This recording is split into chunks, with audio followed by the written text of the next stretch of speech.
Hola hermanitos y hermanitas, una vez más estamos aquí con ustedes en cuarto año de Escuela de Pastoral. Hoy nos corresponde la lección número 4.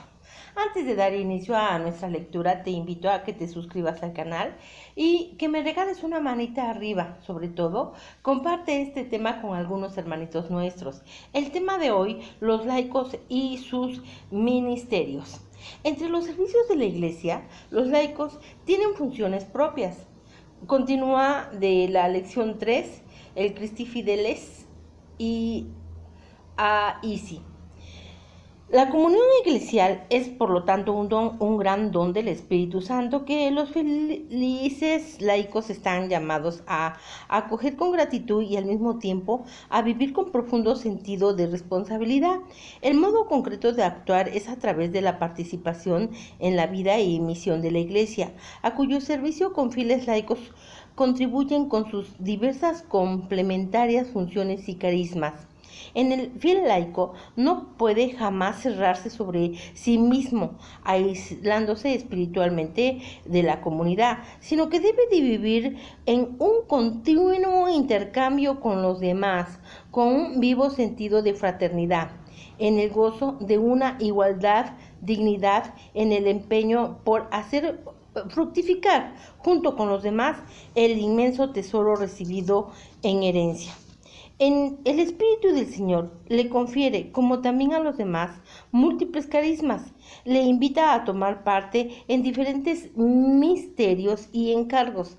Le recuerda, como también recuerda a otros en relación con él, que todos aquellos que le distinguen no significa una mayor dignidad, sino una especial y complementaria habitación al servicio. De esta manera, los carismas, los misterios, los encargos y los servicios del fiel laico existen en la comunión y para la comunión. Son riquezas que se le implementan entre sí en favor de todos, bajo la guía prudente de los pastores. Los ministerios y los carismas, dones del Espíritu a la Iglesia. En el punto 21, el Concilio Vaticano II presenta los ministerios y los carismas como dones del Espíritu Santo para edificación del cuerpo de Cristo y para el cumplimiento de su misión salvadora en el mundo. La Iglesia, en efecto, es dirigida y guiada por el Espíritu, que generosamente distribuye diversos dones jerárquicos y carismáticos entre todos los bautizados, llamándoles a ser cada uno a su modo activos y corresponsales. Consideremos ahora los ministerios y los carismas con directa referencia a los fieles laicos, a su participación en la vida de la Iglesia Comunión. Los ministerios, oficios y funciones. Los ministerios presentes y operantes en la Iglesia, si bien con modalidades diversas, son todos una participación en el misterio de Jesucristo, el buen pastor, que da la vida por sus ovejas. Juan 10:11. El siervo humilde y totalmente sacrificado por la salvación de todos, en Marcos 10:45. Pablo es completamente claro al hablar de la constitución ministerial de las iglesias apostólicas. En la primera carta a los Corintios escribe: a algunos Dios ha puesto en la iglesia. En primer lugar, como apóstoles. En segundo lugar, como profetas. En tercer lugar, como maestros. 1 de Colonicenses 12:22. En la carta a los Efesios leemos: a cada uno de nosotros nos ha sido dada la gracia según la medida del don de Cristo. Es el quien, por una parte, ha dado a los apóstoles, por otra, a los profetas, los evangelistas, los pastores y los maestros, para ser idóneos los hermanos para la realización del ministerio, con el fin de edificar el cuerpo de Cristo, hasta que lleguemos todos a la unidad de la fe y del conocimiento del Hijo de Dios, al estado del hombre perfecto, según la medida que corresponde a la plena madurez de Cristo. En Efesios 4:7-11 y 13. Romanos 12:4-8. Como resulta de estos y otros textos del Nuevo Testamento, son múltiples y diversos los ministerios, como también los dones y las tareas eclesiales. Los ministerios se derivan del orden. Desde el punto 22, en la Iglesia encontramos en primer lugar los ministerios ordenados, es decir, los ministerios que derivan del sacramento del orden. En efecto, el Señor Jesús escogió y constituyó los apóstoles, germen del pueblo, de la nueva alianza y el origen de la sagrada jerarquía, con el mandato de convertir en discípulos todas las naciones, en Mateo 28:19, de formar y de regir el pueblo sacerdotal. La misión de los apóstoles que el Señor Jesús continúa confiando a los apóstoles de su pueblo es un verdadero servicio llamado significativamente diaconía en la Sagrada Escritura, esto es, servicio, ministerio. Los ministros en la interrumpida sucesión apostólica reciben de Cristo resucitado el carisma del Espíritu Santo mediante el sacramento del orden. Reciben así la autoridad y el poder sacro para servir a la Iglesia, in persona Christi Capitis, personificando a Cristo cabeza, y para congregarla en el Espíritu Santo por medio del Evangelio y de los sacramentos. Los ministerios ordenados, antes que para las personas que los reciben, son una gracia para la Iglesia entera. Expresan y llevan a cabo una participación en el sacerdocio de Cristo o Jesucristo, que es distinta, no solo por el grado, sino por esencia, de la participación otorgada con el bautismo y con la confirmación a todos los fieles. Por otra parte, el sacerdocio ministerial, como ha recordado el Concilio Vaticano II, está esencialmente finalizando al sacerdocio real en todos los fieles y a ordenando. Para esto, para asegurar y acrecentar la comunión de la Iglesia y concretamente en el ámbito de los distintos y complementarios misterios, los pastores deben de reconocer que su misterio está radicalmente ordenado al servicio de todo el pueblo de Dios, en Hebreos 5:1. Y los fieles laicos han de reconocer a su vez que el sacerdocio ministerial es enteramente necesario para su vida y para su participación en la misión de la Iglesia. Ministerios, oficios y funciones de los laicos. En el punto 23, la misión salvífica de la Iglesia en el mundo es llevada a cabo no solo por los misterios en virtud del sacramento del orden, sino que también por todos los fieles laicos. En efecto, estos, en virtud de su condición bautismal y de su específica vocación, participan en el oficio sacerdotal, profético y real de Jesucristo, cada uno en su propia medida. Los pastores, por lo tanto, han de reconocer y promover los misterios, oficios y funciones de los fieles laicos, que tienen su fundamento sacramental en el bautismo y en la confirmación, y para muchos de ellos, además, en el matrimonio.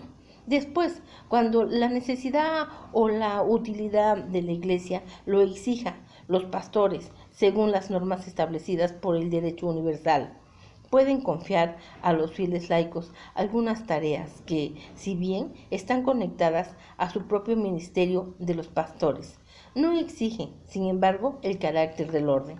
En el Código del Derecho Canónico escribe: donde lo aconseje la necesidad de la Iglesia y lo haya ministro, pueden también los laicos, aunque no sean lectores ni acólitos, suplirles en algunas de sus funciones, es decir, ejercitar el ministerio de la palabra, presidir oraciones litúrgicas, administrar el bautismo y dar la Sagrada Comunión, según las prescripciones del derecho.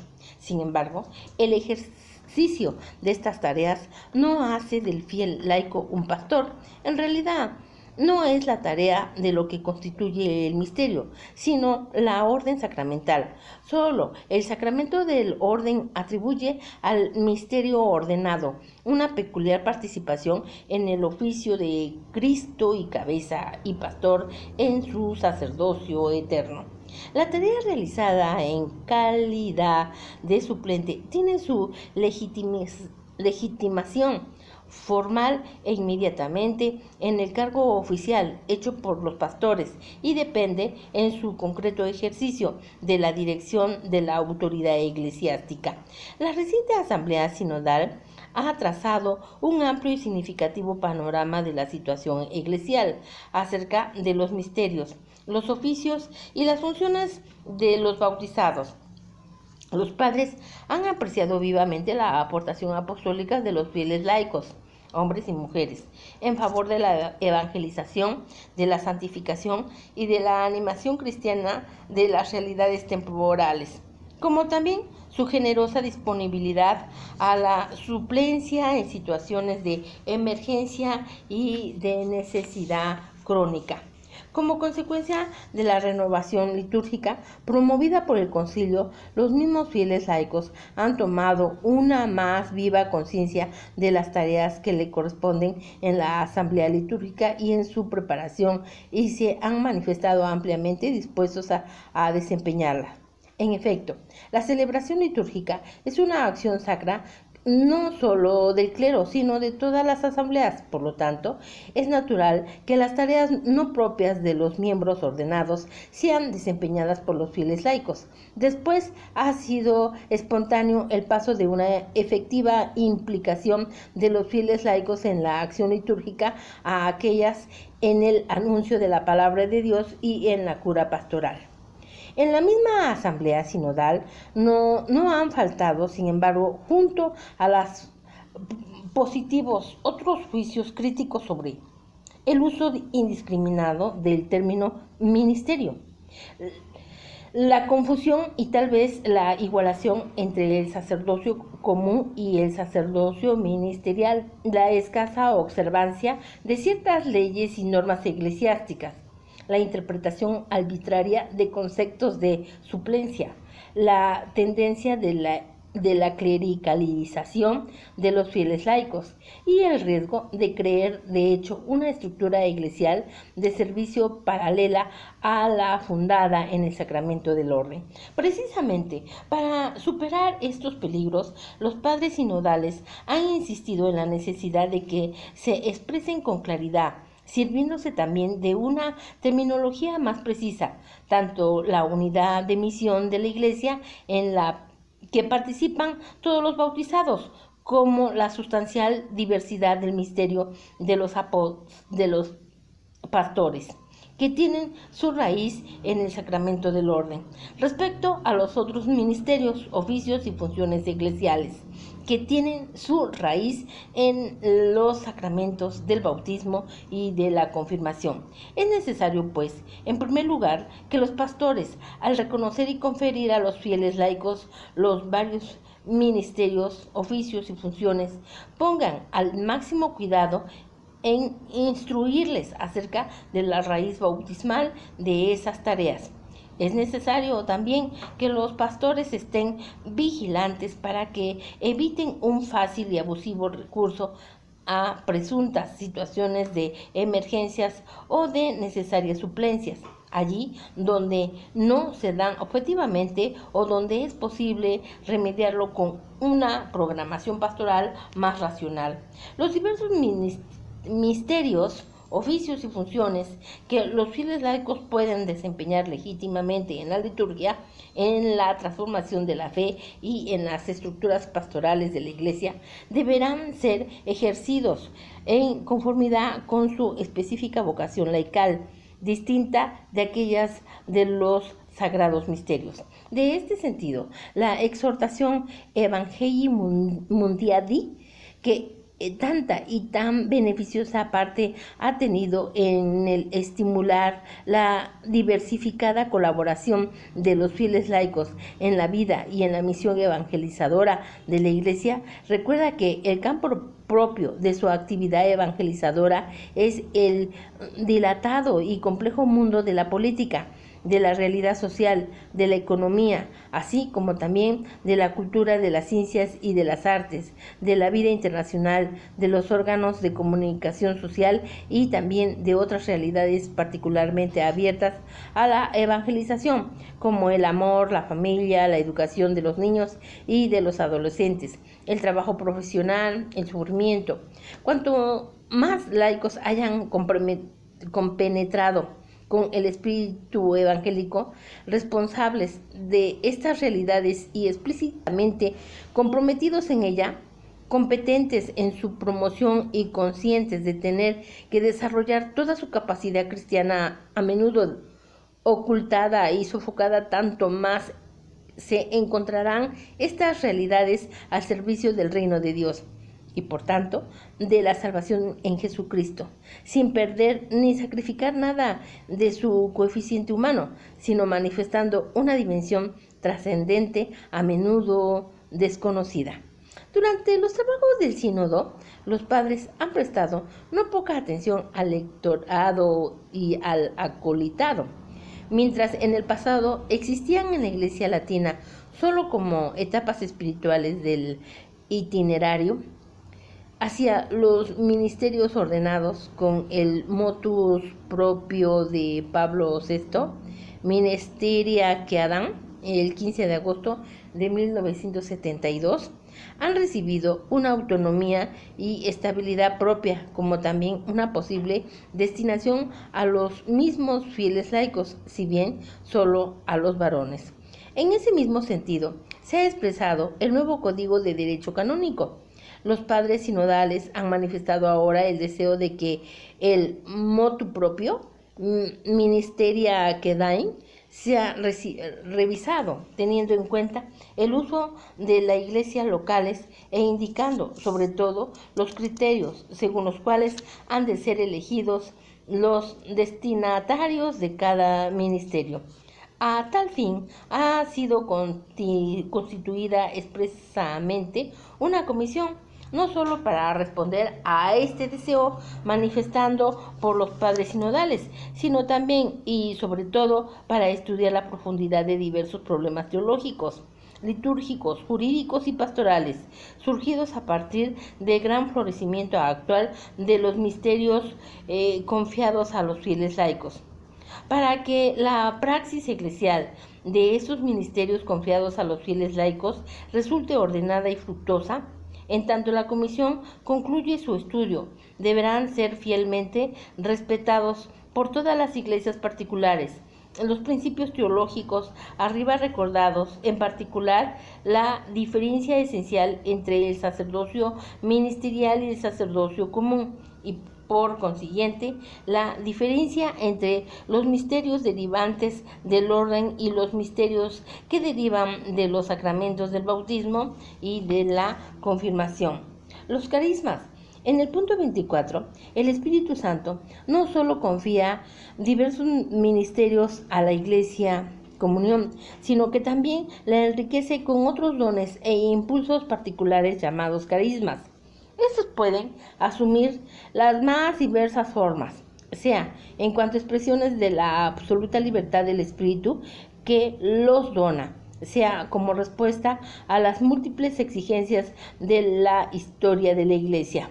La descripción y clasificación de los textos neoteotestamentarios hacen de estos dones es una muestra de su gran variedad.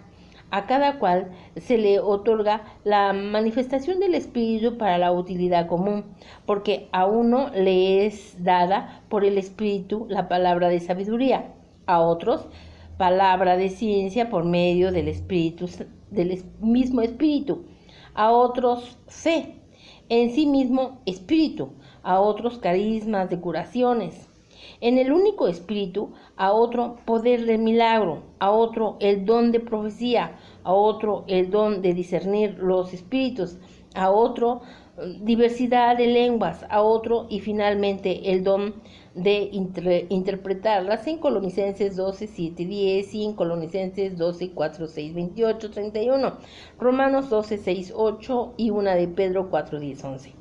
Sean extraordinarios, sean simples y sencillos los carismas, son siempre gracias al Espíritu Santo, que tienen directa o indirectamente una utilidad eclesial, ya que están ordenados a la edificación de la iglesia, al bien de los hombres y a las necesidades del mundo. Incluso en nuestros días no falta el florecimiento de diversos carismas entre los fieles laicos, hombres y mujeres. Los carismas se conceden a las personas concretas, pero pueden ser participados también por otros, y de este modo se continúa en el tiempo como viva y preciosa herencia, que genera una particularidad afinada y espiritual entre las personas.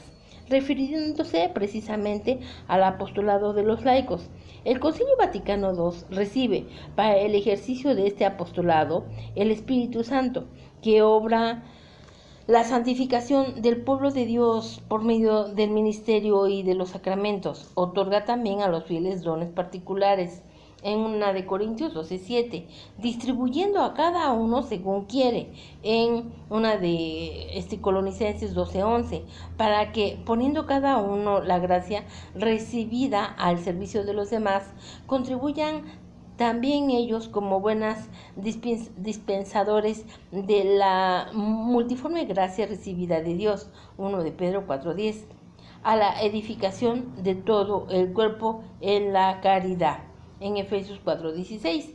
Los dones del Espíritu Santo exigen, según la lógica de la originaria donación de lo que proceden, en cuanto los que han recibido lo ejerzan para el crecimiento de toda la iglesia, como lo recuerda el concilio.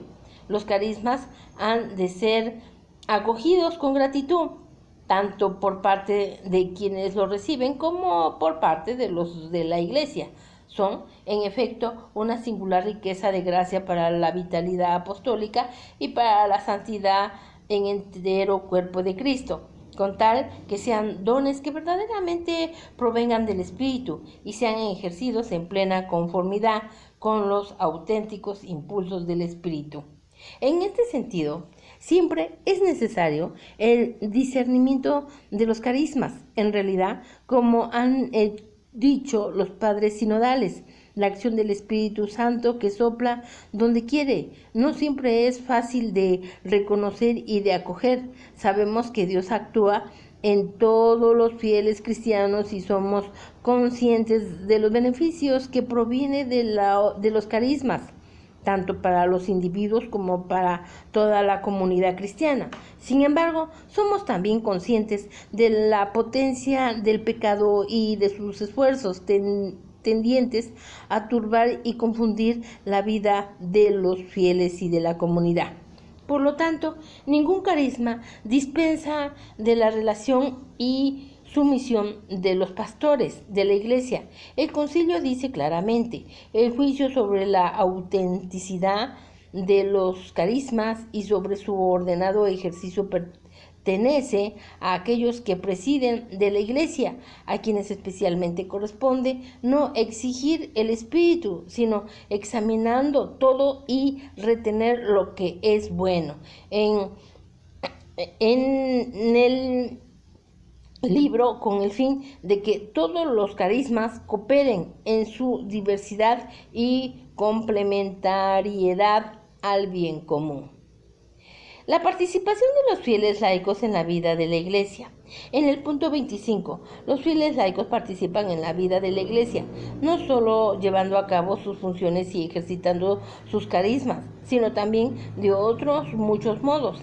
La participación encuentra su primera y necesaria expresión en la vida y misión de las iglesias particulares, en las diócesis en las que verdaderamente está presente y actúa la Iglesia de Cristo, una santa, católica y apostólica, iglesias particulares e iglesia universal.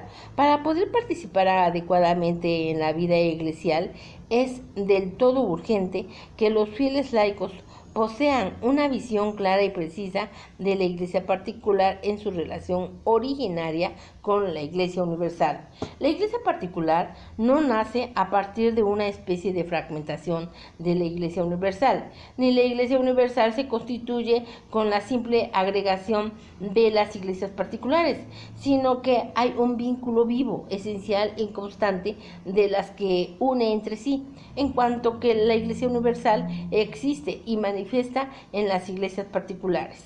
Por esto dice el Concilio de las Iglesias Particulares: están formadas e imagen a la Iglesia Universal, en las cuales, a partir de las cuales existe una sola y única Iglesia católica.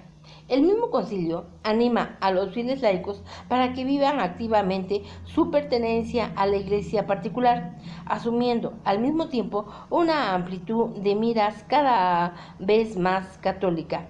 Cultiven constantemente, leemos en el derecho sobre el apostolado de los laicos, el sentido de la diócesis, de la cual es la parroquia, como una célula, siempre dispuestos, cuando sean invitados por su pastor, a unir sus propias fuerzas a las de las iniciativas de la diocesana. Es más, para responder a las necesidades de la ciudad y de las zonas rurales, no deben limitar su cooperación a los confines de las parroquias o de las diócesis, sino que han de procurar ampliarla al ámbito interparroquial, interdiocesano, nacional o internacional, tanto más cuando los creyentes, desplazamientos demográficos, el desarrollo de las mutuas relaciones y la facilidad de las comunicaciones no consiente ya a ningún sector de la sociedad permanecer cerrado en sí mismo. Tengan así presente las necesidades del pueblo de Dios esparcido por toda la tierra. En este sentido, el reciente sínodo ha solicitado que se fortalezca la creación de los consejos pastorales diocesanos, a los que se puede reunir según las ocasiones. Ellos son la principal forma de colaboración y el diálogo, como también del discernimiento a nivel diocesano. La participación de los fieles laicos en estos consejos podrá ampliar el recurso a la consultación y hará que el principio de colaboración en determinados casos es también de decisión sean ampliados de un modo más fuerte y extenso. Está prevista en el Código de Derecho Canónico la participación de los fieles laicos en los sínodos diocesanos y en los concilios particulares, provinciales o plenarios. Esta participación podrá contribuir a la comunión y misión eclesial de la Iglesia particular, tanto en el ámbito propio como en la relación con las demás iglesias particulares de la provincia eclesiástica o de la conferencia episcopal. Las conferencias episcopales quedan invitadas a estudiar el modo más oportuno de desarrollar a nivel nacional o regional la consultación y colaboración de los fieles laicos, hombres y mujeres. Así, los problemas comunes podrán ser bien sopesados y se manifestará mejor la comunión eclesial de todos. Hemos terminado la lectura del día de hoy, hermanitos y hermanitas. Espero que te suscribas y que compartas este tema, también que me regales una manita arriba. También te invito a que en el momento que te suscribas, me escribas en los comentarios si participo para la rifa de una Biblia de Ediciones Paulina que se llevará a cabo el 24 de diciembre. Bueno, pues estamos en comunicación y que tengan un excelente día. Hasta pronto.